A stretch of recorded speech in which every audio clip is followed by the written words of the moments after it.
Hello everyone, today marks exactly 28 months into my topical steroid withdrawal journey, and this video is an update really how my skin's been in the last month or two.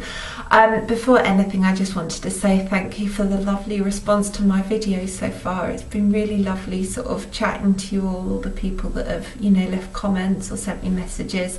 Thank you, and I will continue to make videos until people tell me not to. So just wanted to say that really. I will be looking a lot at my computer because over the last month or two I've been making notes that I wanted to talk about in this video specifically, so bear with me. There's gonna be a lot of staring to the left. The last couple of months have been a bit of a wonderful blur really. I don't think really getting better has hit me properly yet. I mean, I've sort of acknowledged the fact that my skin is doing really well and it's been wonderful. I've been living as much as possible, but on a deeper level I don't think it's really hit home just how much has changed in the last 28 months. Yeah, I can't believe it really. And last week I turned 28 and I got the best present ever. My skin was clear and I had a whole day of just living and feeling really, really great. It really puts in perspective how long the journey has been for me.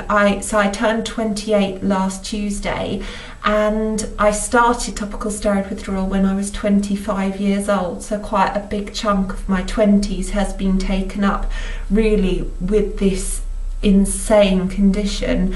But I mean really, if I think about it, years and years have been taken up with me thinking about my skin in some way or another, and for the first sort of time I just feel a bit freer, so yeah, let me just check what I need to talk about. Very quickly I just wanted to say as well, since joining the Facebook group, since getting better, and over the last few months getting even better, I feel more passionate every day about spreading sort of the word about what we're going through. This is utterly ridiculous. I mean, for thousands of people to be suffering and for us to be completely ignored, I mean, I just feel very passionate and strongly. We're all doing this on our own. I mean, we're helping each other out. If you go online, you ask a question, but really we should be helped by professionals. So I'm going to keep going. I totally respect doctors and everyone, but I do think this is ridiculous, utterly. There's babies suffering, children. I just can't get my head around it sometimes, especially since my skin incredibly recently has been so good. I just feel, what's going on? This is not a rant at the medical community. This is just wow, this is a real thing that's affecting thousands of people. There are thousands upon thousands of people that haven't heard about this. Luckily the few of us that have been able to deal with it. There's people out there using steroids completely unaware of what's going on. They think when they stop using them it's their eczema. It's not, it's red skin syndrome. Oh god, sorry, that was a little rant that I wasn't really expecting to put in there, but yeah, I just feel very passionate that people need to know about this, so sorry about that. I just want to say as well, yes, at the end of this video I've taken pictures along the last few months that I'm going to be inserting in the end of this video, so I'll mark a little annotation if you just want to see the photos, but yeah, thought I'd just let you know about that. So my skin over the last couple of months. So in mid-August this year, my skin, if you've ever seen my videos, you already know this because I've talked about this 1,000 times, but yes, in mid-August my skin took a turn for the better, and quite a marked turn for the better, practically where it looked completely back to normal everywhere. It literally happened overnight. It was one day I sort of woke up and sort of realised what had happened. and over the subsequent couple of months, there's been I've had the odd rash, but it's sort of been very different from before. They've not really gone anywhere. It's been like a sort of random rash on my hand or a random rash on my face or my lips or something, but they were very cosmetic. They didn't really hurt that much. They just sort of looked a bit dry or a bit inflamed. It didn't look anything like TSW rashes or anything, and instead of sort of descending into a flare, it sort of was red for like a day and then it would dry up, and then it'd be back to normal. So these tiny little cycles have been happening over the last couple of months or so. There was one time that I was a little bit concerned that I was going to have a flare. When I started my YouTube channel, the first video I put up was a photo diary of my progress, which I'm sure you've seen because it's I've posted it a lot around the internet, and posted it a lot. What was I saying? Yes, and it took quite a lot of time to put that video together because I had to go through all my photos, and I'd looked at the photos previously to doing that video, but I think when I was doing that photo diary, it for the first time actually hit me what I had gone through. So I had quite a traumatic few days working on that because I had to really deal with what my skin had been like for months upon months upon months. And then on the Saturday I filmed a very long video. It's my second video I put up where I sort of talk about my whole topical steroid withdrawal experience and my eczema history and all that. And that night, so it was a Saturday, on the Saturday night I felt really uncomfortable. I was itchy, my skin was coming up red. I thought, oh God, this is it. I'm gonna go into an awful flare. And you know, I just had this like very short window of sort of clear skin. But no, I woke up and it had calmed right down, and within the next couple of days it just was back to complete normal, which was a complete shock.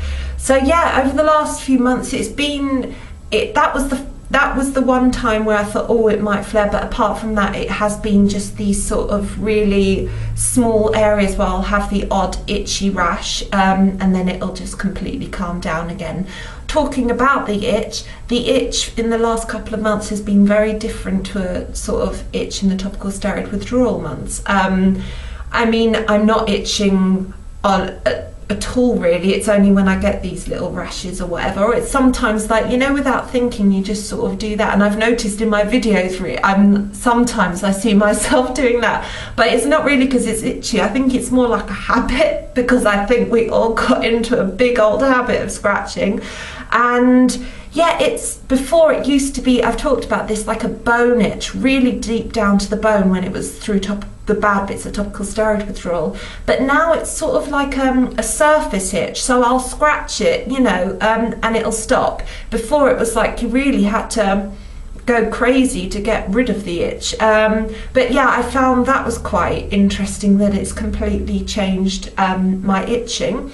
Also, I wanted to say, a couple of weeks ago I had a bit of a chest cold. I mean, I still felt relatively well, but I got quite a bad cold. I had quite a lot of phlegm, a bad cough and a really sore throat, and I got this rather big patch of like a sort of red rash around this area, which I found rather fascinating, and it stayed there. It wasn't particularly itchy, but it was a big rash, and I find it quite fascinating that, you know, I had just a localized chest sort of cold and I get coincidentally you know, a sort of rash on my chest.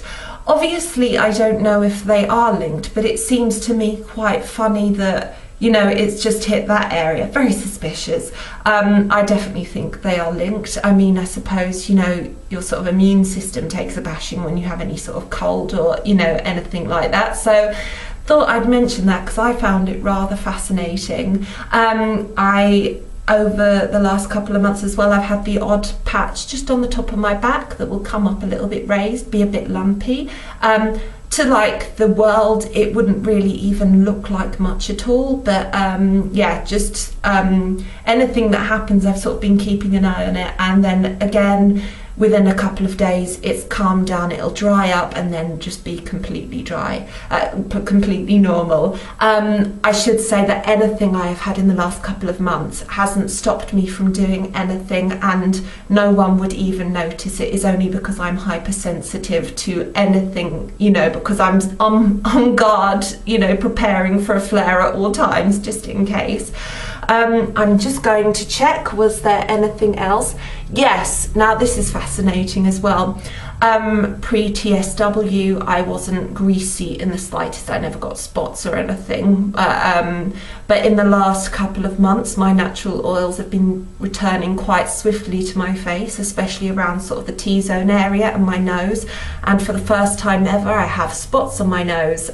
So you may be able to see it's quite light out, so it's probably sort of eradicating the redness, but I have quite a few spots coming up on my nose. I mean, maybe if this continues, I will maybe, you know, try and look at something natural to stop it, but I think I'm just gonna let it be, see what happens. But I've taken it as such a great sign, because really this hasn't happened before, and yeah, just to have my own natural oils is just, fascinating, utterly fascinating. Also, in the last month, because I got so worked up when I was doing those first videos and thought I was going to flare, I obviously linked it to stress, that sort of irritation, so I started doing meditation. I haven't done it every day, but I've been doing it maybe 4 to 5 times a week, and I mean, my skin is calm. No idea if there is a link there, but I thought I would mention it. I do like doing the meditation, regardless of whether it's sort of affected my skin. It's made me quite chilled out generally. Like, I've been going into London quite a lot, and it's quite chaotic, and I mean, I live sort of out of London in quite a, you know, calm sort of area, and yeah, to go into that, it's a bit of a shock, but I've been quite chilled out, and I think the meditation might be helping me deal with sort of anxiety that I may have had, or sort of anything really. I just feel rather chilled out, so I will, regardless of whether it's helping my skin or not, be continuing with the meditation, because I've really enjoyed it. And I should, what I'll do is I will put the link to the one I've been using. It's a 15-minute sort of mindfulness meditation one, and it's really lovely. I think that's also helped my happiness over the last couple of months. I am generally happy and try to keep quite positive, but it's made me feel just on top of the world, and I'd recommend it to anyone really. It really sort of, I don't know, afterwards it's just a lovely experience. So I thought I would mention that as well. I have, like I just mentioned, been travelling into London. My life basically is in London, and a few years ago I did move out of the area, and where I live it is harder to get into London, so it takes quite a big effort to, you know, get there. But I have been doing that over the last month and a bit. I've made 3 journeys to London. The first journey was quite fascinating. Is it 2 or 3 times? Actually, I think it's just 2 times I've been into London, but they've been where I've stayed over for a couple of nights with a friend. So it's been quite a big deal, especially for someone who's been completely, you know, away from everything for such a long time. So yeah, I was staying with my friend for the first journey into London. We had bad rain, bad wind, and it was quite a battering on the face. And I, like, as I was going out, I was thinking, oh, this is gonna be interesting to see what happens, because especially when I'd come out of the sort of blustering cold rainy weather, I went into somewhere that was had central heating, and we went on tubes a lot which were boiling. There was people everywhere. I was thinking, oh my, this is going to be terrible for my skin. No reaction whatsoever. I had brilliant skin while I was with my friend. I was using sort of perfumed soap. I was sleeping in, you know, a foreign bed that's, you know, not had sort of biological sort of sensitive soap powder. You know, it was, you know, I didn't pay attention to what I was using in any way, and my skin didn't come up whatsoever. Also fascinating, while I was staying with my friend that time, I remember looking in the mirror that sounds random, but before, when I used to stay at my friend's house, pre-TSW, my face used to look a little bit grey in colour.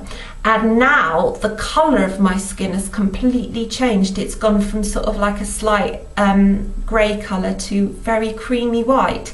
So I thought I'd put that in there. Don't know if it's a link to steroid cream. I think it might be, because of the whole, you know, thinning skin and everything. My skin just looks so much healthier, regardless of, you know, sort of eczema-like things or whatever. I thought I'd just put that in there. There was something else I just wanted to talk about. Let's just see. Yes. Also, I've just come back from another trip to see my friends in London. Again, you know, all over the place, you know, different weathers. It's been beautiful weather, actually, especially this weekend in London. And this weekend, my other friend has a cat. I made it my task to stroke that cat. Had no reaction whatsoever to stroking the cat. I remember when I was bad with TSW, I stroked a dog, and I remember having quite a bad flare with that, but I don't know if that was just luck or whatever. But yeah, thought I would throw that in there, that I stroked a cat and it was totally fine. And the other thing I wanted to mention, I have been still eating very well. By eating very well, I don't mean I'm like being really rigid, not having gluten or dairy. I eat gluten and dairy, but I try to cut down my sort of intake of it per day. So if I'm having gluten, I will make sure I only have it for one meal a day, and that's totally fine for me, because I like sort of brown rice. I like brown rice pasta, which is a new discovery, which is the best thing ever. To be honest, I don't really limit my dairy intake. Maybe I should, but I was going to do a dairy and a gluten-free month, but it seems rather pointless if my skin's been amazing. I might just, you know, say if I flare in the future, I might try it, but for now it seems rather pointless.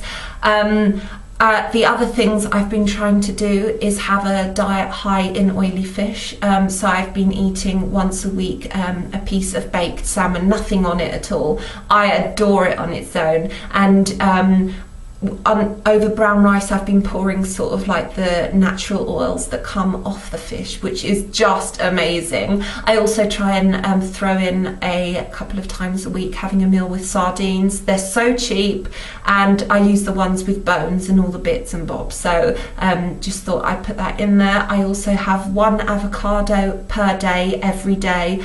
I think I especially find when I'm eating salmon or any oily fish, and the avocado, I just sense it's doing so much good for me. I don't know if this is stopping flares, but I mean, I've noticed such a huge change in my skin and the quality of it. I don't really want to lose it. So I'm going to keep eating really well, you know, regardless. Also, I haven't been having refined sugar. I'm just over 7 weeks of no refined sugar at all. I'm not cutting down on fruit sugars though, and there's been no reaction doing that. The other thing, what is the other thing? Let's have a look. I'm sure, I'm looking at this list and I'm sure there's something staring at me in the face that I wanted to mention, but there is two last things I wanted to talk about very quickly. First off, I came across Briana's videos. I hope it's Briana and I've pronounced that right. Yeah, I came across her YouTube videos this month, and she's sort of, I think she's about 7 months in, but I'm going to double check that and I'll write details below. And she really captures sort of the emotions of those first few months. Like when I watched her, I felt a bit choked up actually, but she somehow manages to convey sort of a humour in it and a poignancy sort of in equal measure, which is very nice. It's not, you know, bleak, it's positive, but it also shows how hard it is. So I'm sure anyone who's watching this has seen her videos because they're great, but I'll leave a link to her channel in the description bar. And lastly, just wanted to say, a lot of people have been asking me to put sort of photos up of sort of how my skin is certain days. So I thought, you know what, it's probably easier if I just set up an Instagram account. So today I did that. And yes, I will leave the link to it in the description box also, and it's instagram.com/TSW Cara. So I think that's it, but who knows. I hope you've enjoyed this. As always, lots of love to you all. You can ask me questions in the description box or send me a message and I will get back to you. I know how scary it is. You know, you're frantically typing into Google like, what's this symptom, help me. It's, you know, we're all going about this blindly. So, you know, if you've got any, you know, problems or, you know, questions, just ask me and I will get back to you. So I don't know when my next video will be. There will definitely be an update video next month, exactly the same format, you know, with photos at the end. And yeah, let me know if there's any videos you want to see, and I will speak to you soon with another video. Bye.